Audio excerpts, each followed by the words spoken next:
So good morning friends. ठाण्याच्या सुंदर रस्त्यामध्ये माझ्या गाडीचा काल सायलेन्सरचा एक वरचा पार्ट तुटला आणि तो सायलेन्सर खाली रस्त्याला लागत असा होत होता आणि गाडीतनं विचित्र विचित्र आवाज येत होता.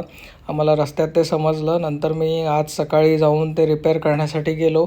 तेव्हा त्या वेल्डिंग करणारे तिथे माजीवाड्यामध्ये केसर मिलचे ते आर के बेल्डिंग रिपेअर्स असं काहीतरी एक दुकान आहे, तिथे जायचं. त्याने सांगितलं की पूर्ण गाडी पासनं इंजिन बाजूला करावं लागेल, कारण ते सॉल्डरिंग करताना हे होऊ शकतं. मग ते इंजिन ऑइल काढा, हे सगळं कार्यक्रम करा आणि त्याच्यानंतर त्याच्याकडे नेऊन देणार. जवळपास 5 ते 6 तास गेले हे सगळं काम करण्यात.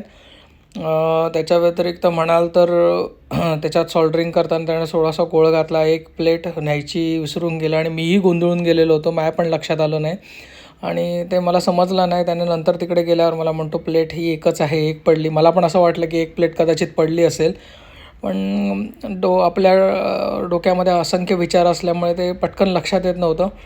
नंतर ती नेल्यानंतर त्याने जवळपास 2 तास सॉल्डरिंगला लावले. त्याच्याकडे दुसरे कस्टमर्स होते, त्याच्यात वेळ गेला. त्याच्यानंतर लावून यायचं म्हटलं तर ते पूर्ण बसवण्यासाठी जवळपास तासभर, असं 5 ते 6 तासाचा आजचा दिवसभराचा कार्यक्रम झाला. त्याच्यात खर्च म्हणाल तर नुसती खड्ड्यातनं गाडी घेतली, त्याच्यामुळे खर्च म्हणाल तर 1,500 रुपये वेल्डिंगला खर्च झाला.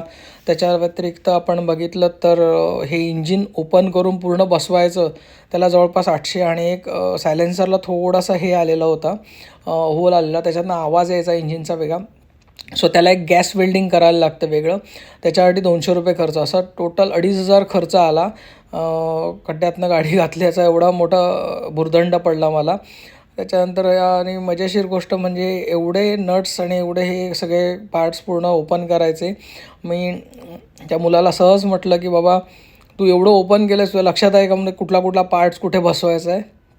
पण त्याने त्याचं काम व्यवस्थितरित्या चोख पाडलं आणि व्यवस्थित जसं काढलं तसं बसवलं. त्याचं थोडंसं एक गडबड झाली की वरच्या साईडला एक प्लेटचा तुकडा तसाच राहिला, जो जॉईंट करायचा होता तो समजला नाही त्यालाही, आणि मी पण गोंधळत होतो, माझ्या पण लक्षात आलं नाही.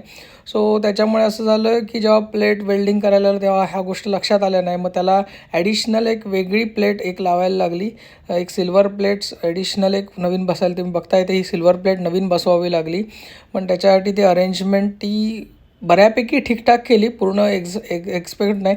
आता नवीन प्लेट बसवायचे तर जवळपास त्याला 3,000 रुपयाचं ते पूर्ण हे होतं, असेंब्ली होती ती 3,000ची, आणि त्याच्या व्यतिरिक्त बसवायचे त्याने मला 2,000 सांगितले, असे 5,000 होते. सो मला 2,500 खर्च करणं सध्या बरं वाटलं आणि काम व्यवस्थित पार पडलं. थँक्यू.